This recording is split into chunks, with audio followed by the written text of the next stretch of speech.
Good evening. This is an interview sent to us by Doug Van Pelt from H&M Magazine, Heaven's Metal, asking us about paradox and what happened in the past with the first paradox. First question was asked is, how did the band start?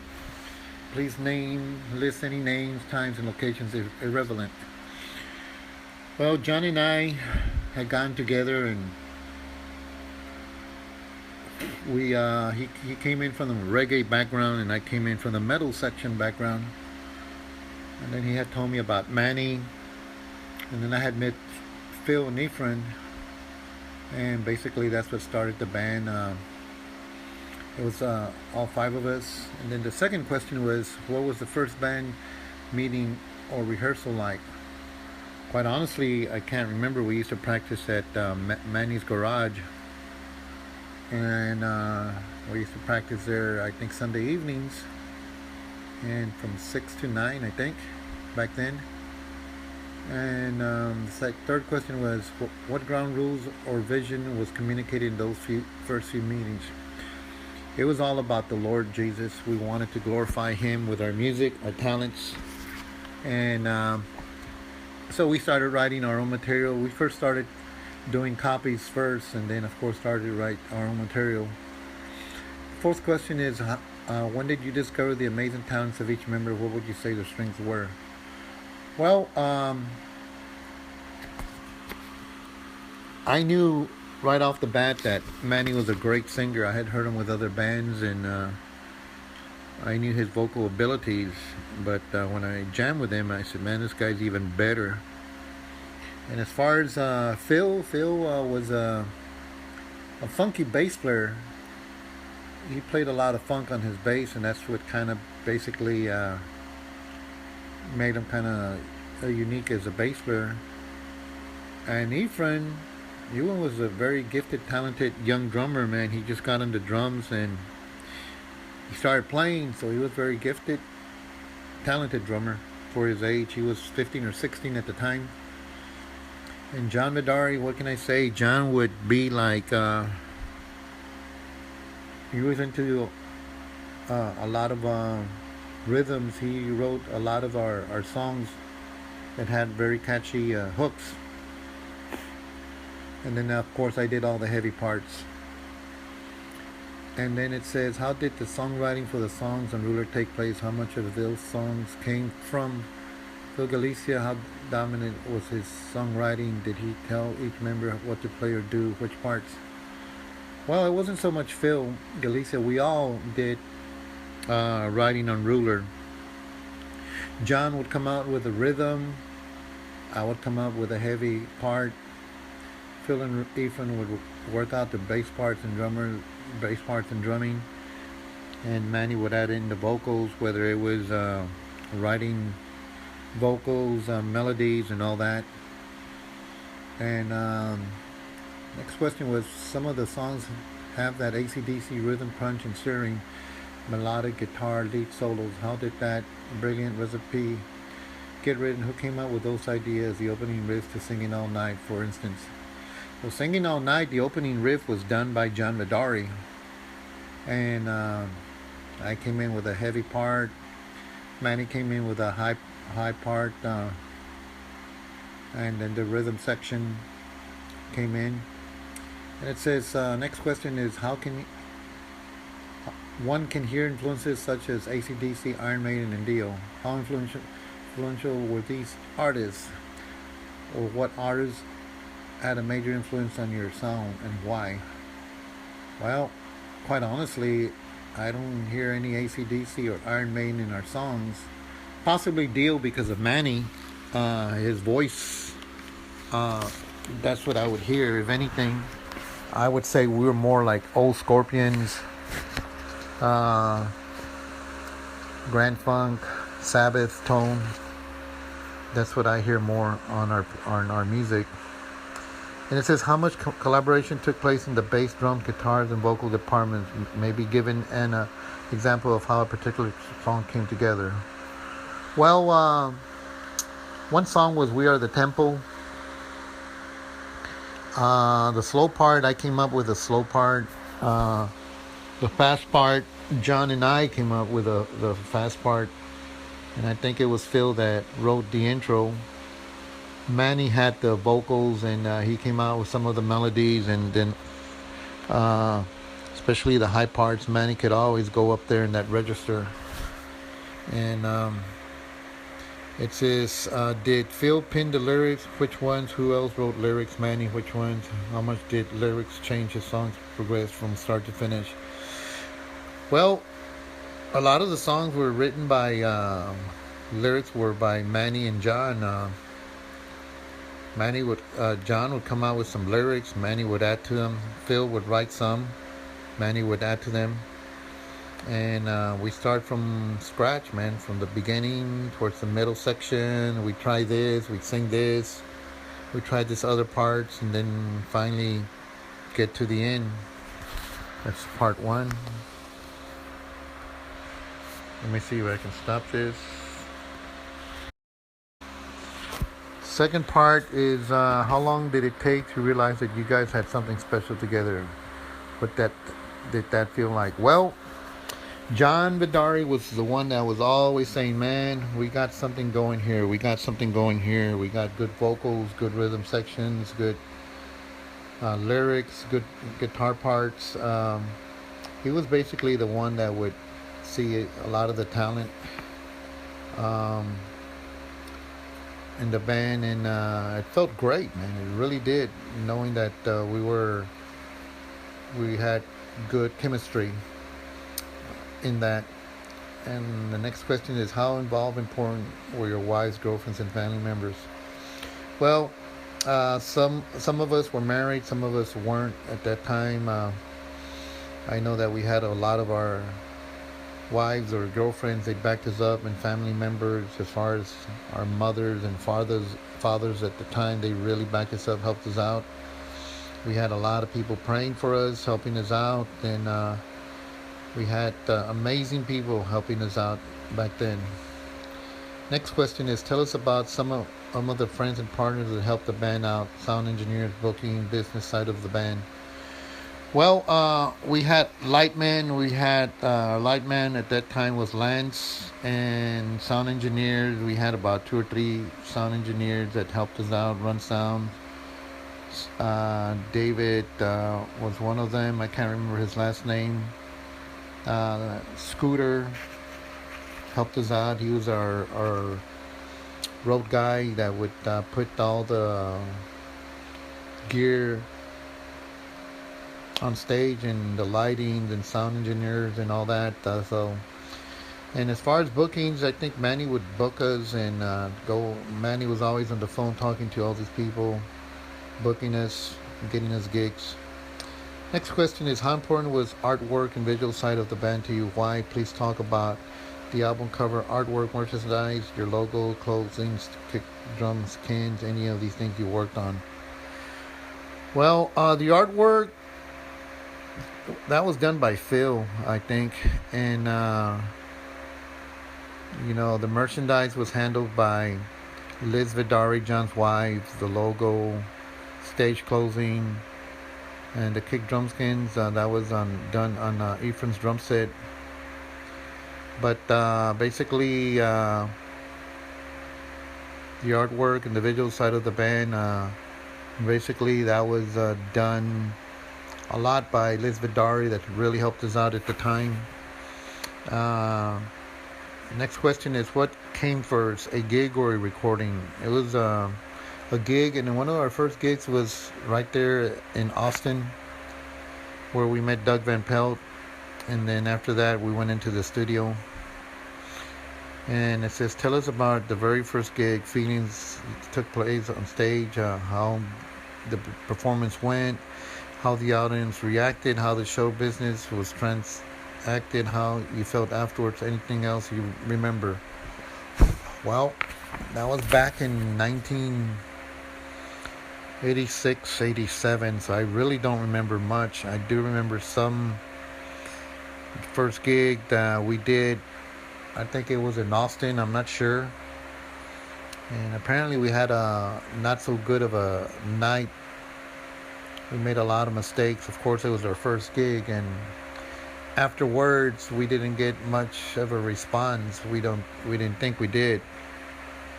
And then the next day or the day after that, we decided I think we wanted to break up.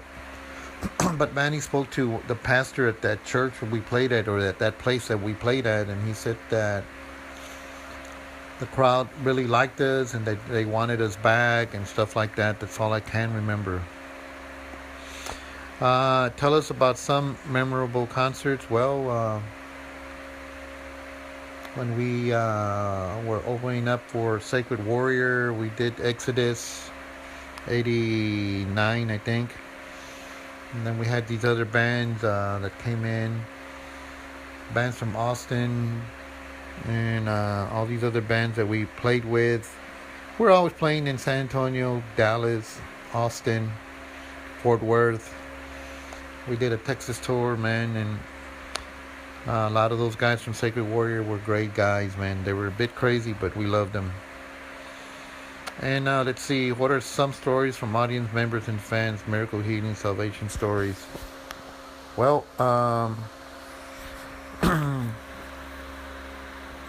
what I can remember is that the fans would come up to us and ask for autographs, and we were nobody. We still are, you know. We're just members that we wanted to be used by God, and that's all we did. And a lot of the miracles came from John Vidari, man. That guy would lay hands on people, and I'd see them get healed, man. I saw a lot of healings that he did, a lot of wisdom that he gave out, and praying. And next question is, let's talk about John Vidari. What did he mean to the band? How did he die? How did you guys find out? What impact did it have on your group? I'll tell you what, it was John Vidari that put the band together. That guy would come over to my house and bug me and tell me, Fern, you need to start playing for God. And I was a newborn Christian then. And he just bugged me and bugged me and bugged me. And finally I said, okay. And he was a spark plug of the band. The Lord really used him to get us all together. And he would say some prophetic things, like he would say, we're going to have all these contracts. We're going to come out in the center. We're going to come out on TV. We're going to come out in these magazines. And sure enough, man, everything he said came to pass. And the question was asked is, how did he die? He died in a car wreck. It was a head-on. It was devastated us, man. It really impacted me. He was my best friend, and but we decided to carry on because of him. You know, his legacy. We're gonna cut this one, and we'll go to the next one. Okay, part 3 is. Next question is being asked of what was the situation surrounding his car accident, assuming y'all want to talk about it. What were the official reports and what are your thoughts about it? Well, like I mentioned, he died in a car accident, and we didn't really pursue it much because Liz at the time just told us to go ahead and just leave it alone. So we didn't really pursue it. We just left it at her request, and we just mourned him big time. You know, we lost one of the biggest parts of the band. You know, and I still miss him up to this. It's been over 30 years, and I still miss my buddy. Anyway, next question is Fernando, how was it more challenging as a guitar player after John was no longer there? No more rhythms behind you. You had to create rhythm bed and do the lead, solo duties. I'm asking both as it pertains to songwriting as well as live performance. Well, John and I were always writing songs together, rhythm parts. I showed him the rhythm part, or he showed me a new part. And basically, not much changed, but found out that I had to do solo without him, and prior to that, I was playing with other bands that I was only guitar player, so I was basically used to it, playing without other guitar players. But with John, it just really filled in the gap. And I had to do both after he passed. The solos were like, he would inspire me. He says, just write the way you would write and play the way you would play. So the guy was a big encourager, man. That's all I can say. And it says, next question, why did Phil leave the band? What's this story behind that? I really don't know much about why Phil left the band. Phil had his own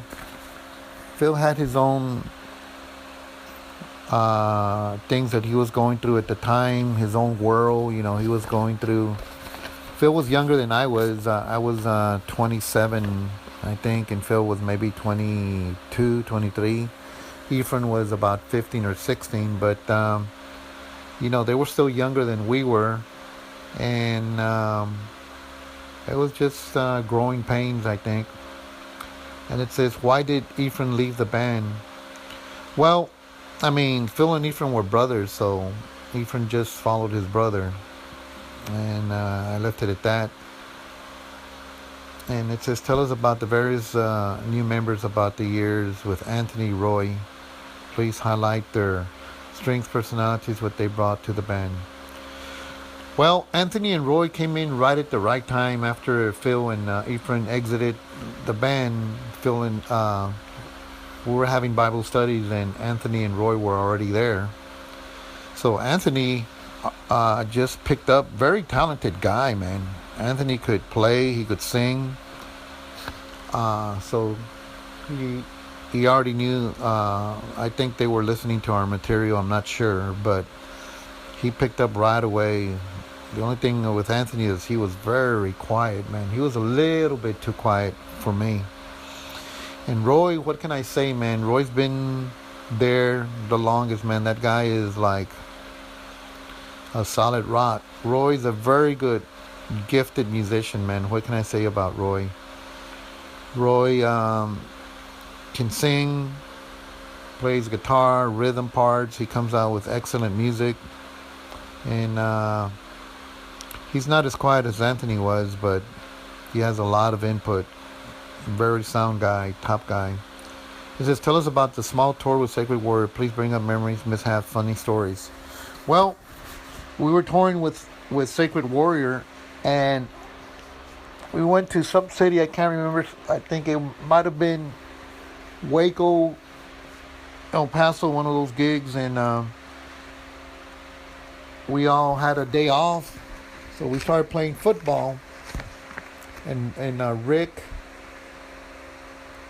and the bass player, they said, hey, you know what, let's go and go to the movie. So we all got in, we were going to use two vans, Manny's van, and then there was a white van across the street that the guy that we were staying at let us borrow everything that, he says, y'all go, and there's about 6 people went and got inside the white van, and the other 2 guys, which was Rick, the keyboard player from Sacred Warrior, and the bass player, or somebody else, I can't remember who it was, went in Manny's van. So all these people went and got in on the white van, and they sat down ready to go. And I think David Sanderson, our soundman, tried to start the truck, and when he put in the key, nothing happened. So he went and opened up the hood. And when he opened up the hood, there was no motor inside that white van. And then somebody tried opening up the side door to the van, and it fell off. So, and Rick and the other guy, I guess they went around the block, and they were honking at us, and they were saying, they were laughing at us because they knew what happened. But that was the guys from Sacred Warrior, man. And Ray Para and Barbie, the guitar player, that's what I call him, is his nickname. They were awesome guys. They were funny guys, man. I love those guys. And let's see here. Tell us about opening up for Bloodgood. What about Striper, Baron Cross, or anyone else? Well, we met Bloodgood I think Bloodgood was one of the first bands we opened up for. I'm not sure, but I think we opened up for them when John was still alive the first time. And they were great guys from what I can remember. I remember Zafiro. Okay, I think it was a David Zafiro. I'm not sure. We got along real good. And it says Baron Cross or anyone else. Well, Baron Cross, we met those guys. All I remember is the singer, man. When that guy would open up his mouth, man, he had a pair of lungs, man. You know, he sounded like the singer from Iron Maiden, but he was a good singer. He was a good guy. That's what I can remember about them. Good guys. And what about Striper? Well, I went and I saw Striper here in San Antonio at Randy's Rodeo. That's where I met Manny for the first time with John Badari. That's the only thing I can tell you about that. It says, what happened to the Start Song record compilation? How was that experience for you guys? Describe going into the studio, working with that producer, traveling from Nashville to record it. How did you all feel about the results of the studio recording that song? We Are the Temple, right? I think that is probably the number one greatest Paradox song of all time, but I could be wrong. Well, we all flew to this place in Nashville. I can't remember the exact location. And I think they told us that that was one of the places where Amy Grant recorded. I'm not sure. But we got there, and the guy who did the recording and the mixing, he wanted us to sound like Petra, and of course we weren't Petra, we were Paradox. So we ended up sounding like Petrodox. That's what we called ourselves at the time. And we re-recorded We Are the Temple, but the guy changed a lot of the lyrics, you know, which we didn't appreciate that. But, you know, where it says we are the temples, Satan will tremble, he changed that, and that was one of the main things that we wanted in the song. So, and of course we were there for 3 days without food, man, because they had no food, we had no cars to travel, whatever. So we went on a fast and a diet right away till about the second day. Somebody brought us food, and we were like starving Marvin, man. It was not a good experience, but it's part of being a musician. So it's like they say, starving artist. And tell us about the song Sweet Reunion. How did you feel guys, when you heard part of it or the whole song? What was the reaction to Liz and others? Any tears? Well, Sweet Reunion we wrote for John Badari. As you know, we're just going into the studio to do the Power and Glory when John had passed. And we wrote Sweet Reunion. We dedicated it to him. And Liz was around. It was hard for her, you know. Of course, we all cried because John was something else, man. You had to have met that guy. We have a video with him, and he's jamming with us. It's at Alberto somewhere in the south side here in San Antonio. And then it says, tell us about the album The Wrath. What are your favorite songs from it and why? Well, I think The Wrath was the follow-up to Power and Glory, and I think it was a heavier album. Not sure many people got to hear it. We wrote a lot of songs. I think our writing abilities got better. You know, there was more diversity. There was a song there called Psalm 25 that John wrote, and we put it together and we wrote it. That was one of our good songs, I think. And The Wrath, I mean, there was at the foot of the cross, The Wrath, the parable, It's Not Over Yet. There's an instrumental song there. But I don't think we ever put that album out where people could hear it. It's just but it was a very good album. I thought it's one of our best albums. And then the next question, it says, Fernando, what was it like writing songs after Phil left the band? Who took over the lion's share of the songwriting duties once he left? I assume he had a large part of Ruler and Power and Glory songs, but I could be wrong. Well, after Phil left the band, I mean, to me, it didn't really affect the songwriting because we all wrote. I wrote a lot of the songs, the rhythm parts, um, but we all did the writing, especially John. John did a lot of the writing. Phil did some of the songs, lyrics, and all that, but the songwritings to me just it didn't really affect me. Really, it just you know made me a better writer, I think. And it says, tell us about the Demon Doll recording contract. What happened with that? Well, that I'll leave that. I'll let Manny answer that because I don't know much about that recording. I just know that they re-recorded some of our songs from Power or Ruler, and all right, this is part 4, and this is now that many years have gone by. What are your thoughts about how God used you? What are your thoughts about reassembling and making more music? Well, quite honestly, man, it made us wiser.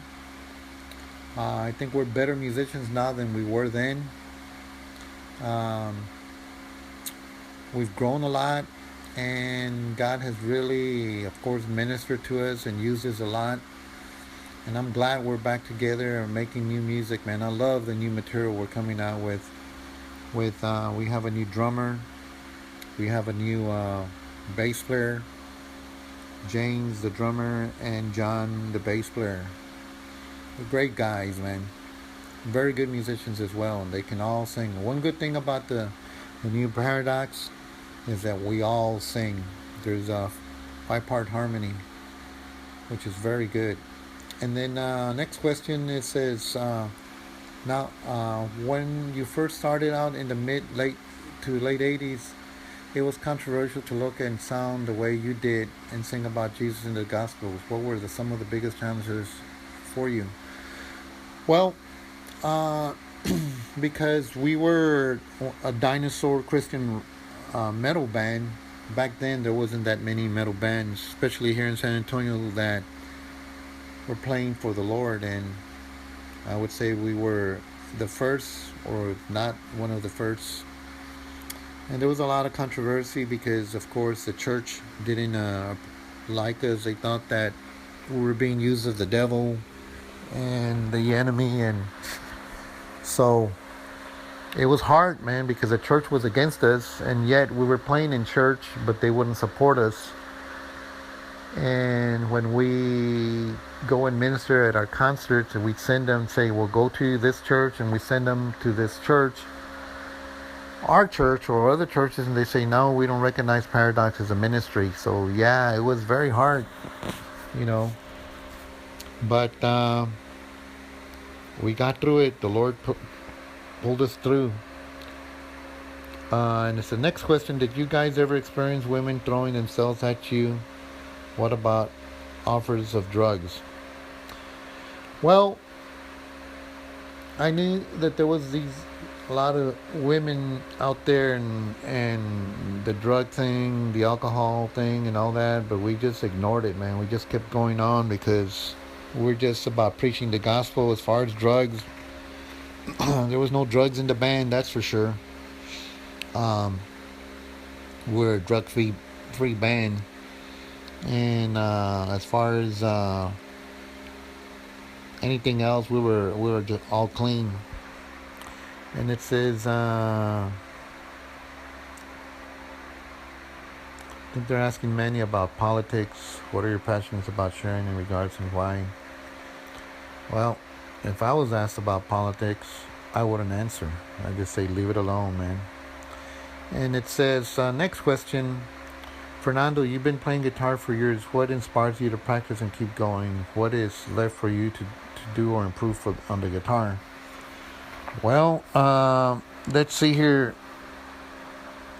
I started playing when I was young, but I couldn't learn because I was playing other types of music. It wasn't rock or metal.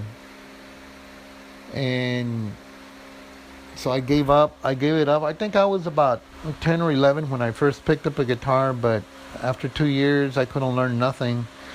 I think I learned La Bamba, but that was about it, or Judy in Disguise. And then one day, my brother, oldest brother, came in and he brought in this album, and I heard this song called Closer to Home by Grand Funk. After I heard that, man, I said, I know what I want to be, man. I want to be a guitar player. I want to be like this guy. And then I started listening to Hendrix, Santana, Sabbath, mainly Grand Funk. And then later on, Priest, Scorpions, Uli John Roth, Frank Marino. You know, those guys really inspired me to practice. It says both Fern and Manny have raised kids. Um, how has being involved in music made that harder or easier? What are your takeaways from raising children? What would you like to say to them in regards to your musical career and sacrifices of the noise you made over the years? If they had never seen you perform, how would you describe it to them? Well, I never encouraged my boys to get into the music scene, mainly because of what I went through, and I did not want my boys to go through that. I have two boys, and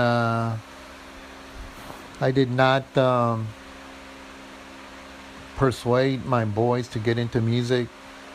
If they picked it up, yes, my oldest boy, which is Seth, picked up the bass and he played it for a year, but after that he got into video games, so he left that alone.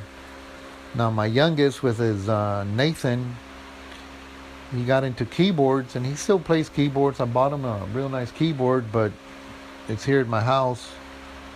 But, you know, he has other things, I guess. I don't know. He's not really into it like he used to be, you know. And I think I put my life on hold for 18 years, man, to raise him, because I was a single parent. I raised my boys when at the age of 2 and 4. I got custody of them.